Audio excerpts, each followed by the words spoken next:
As some of y'all may know, the museum is also my studio. But the work of the museum has overrun all other spaces, projects, and time. My studio has basically become a museum processing center.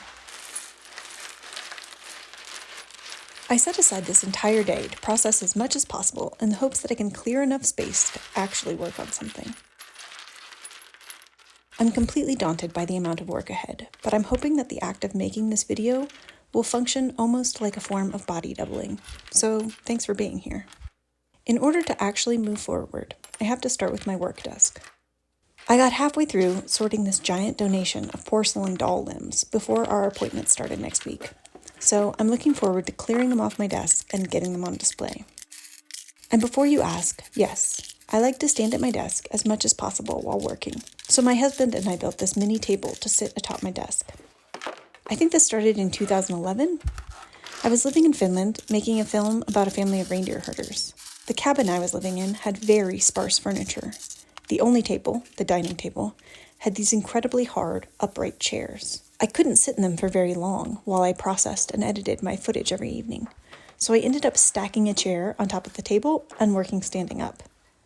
And then, I guess, it kind of stuck. Anyway, these doll limbs.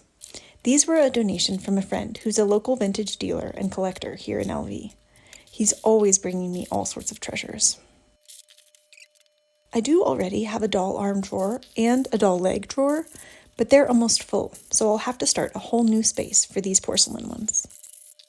Sometimes I get concerned that the museum is getting too disorganized, with some doll arms here and some doll arms there, but part of the charm of it is the surprise a visitor feels with each new drawer they open. If everything were completely linear, it would be tedious. As long as it feels organized in my mind, I'm okay with it. This drawer of Miscellane may seem random, but in fact, all of these items were collected on an incredible adventure I took with Gail and Alex of Northern Mudlark fame. While I was in the UK in September, they took me to a Victorian tip, aka trash dump from the mid to late 1800s, and we unearthed all of these treasures. It was such a magical experience. If you don't know them, be sure to check out their YouTube channel. I'll link to the video they made while we were larking together below. And yes, that was 3 months ago. It's taken me this long to get it on display. Things at the museum tend to get a bit backlogged, since it's really just me. While I'm over in this area of the museum, I decided to go ahead and finish up another project I had started last week, adding a couple of rows to one of the walls of our visitor flatlay gallery. By the time I get around to posting this video, I bet these 2 new rows will be well on their way to being full. Back to the studio. That makes it sound like this place is huge. It's actually only a little over 1,000 square feet, but I'm all about efficiency. I like to clump all my tasks by area so I don't waste time walking back and forth. I definitely get this from my mom.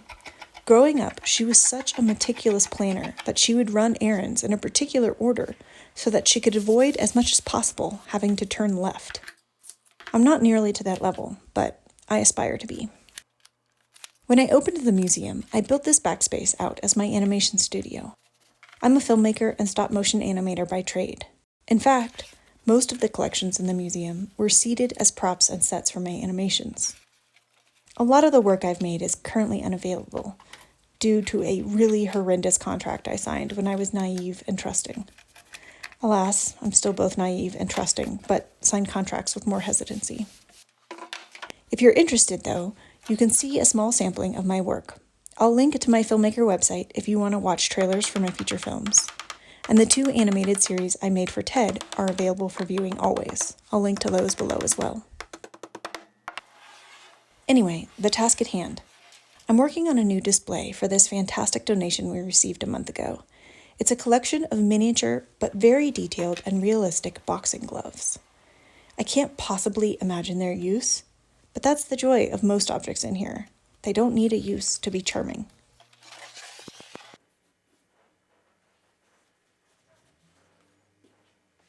Speaking of not useful but somehow still charming, despite the fact that I'm not actually really a cat person, is this bottle of cat Whiskers that someone recently donated.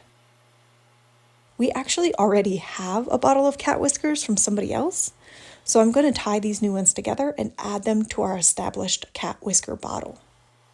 Sometimes when I'm talking about the museum, I say something out loud and wonder to myself if that sentence has ever been uttered in the history of humankind. Like the sentence I just said. Just going to tie these together and add them to our established cat whisker bottle. Or recently, I was directing my assistant to where an item belonged, and I said, directly below the tiny suitcase collection, to the left of the disembodied doll head with the braids.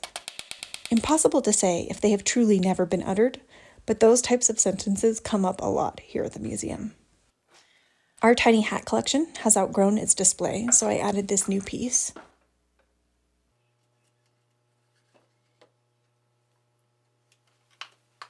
And I'm rearranging our natural treasures display to accommodate this section of vertebra that my dog found while we were out hiking recently. And this is where the bottle of cat whiskers belongs. The boxing glove display will hang in the reading room, along with a few other new displays that I didn't film myself making. The one that I'm going to hang to my left in a moment actually has quite a good backstory. Earlier this year, I was invited to build an installation at a museum in New Mexico.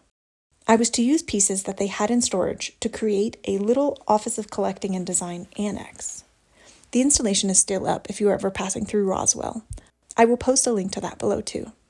The museum where I was installing had this 1970s style entomology cabinet, a hulking metal case filled with glass-lidded drawers of the most delicate insects. As often happens, over time, most of the insects had been eaten by dermestid beetles, and what was left were these thin pins, labeled with elaborate details in a tidy hand, pointing to absolutely nothing. I cleaned up the cabinet, displaying whatever insects were intact, but kept the empty pins and labels for myself, and made this red velvet display for them.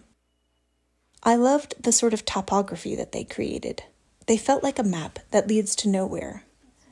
A reminder, maybe, that where we are is just as good as any other place. Best to just appreciate it. So, at least I was able to clear a little bit of surface area. I'm sure it will fill right back up, but I'm glad to have gotten to some of those things that have been sitting here for far too long.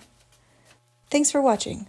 Making this video made everything feel a little bit more doable. And be sure to subscribe for our cozy winter-themed video we're working on for next time.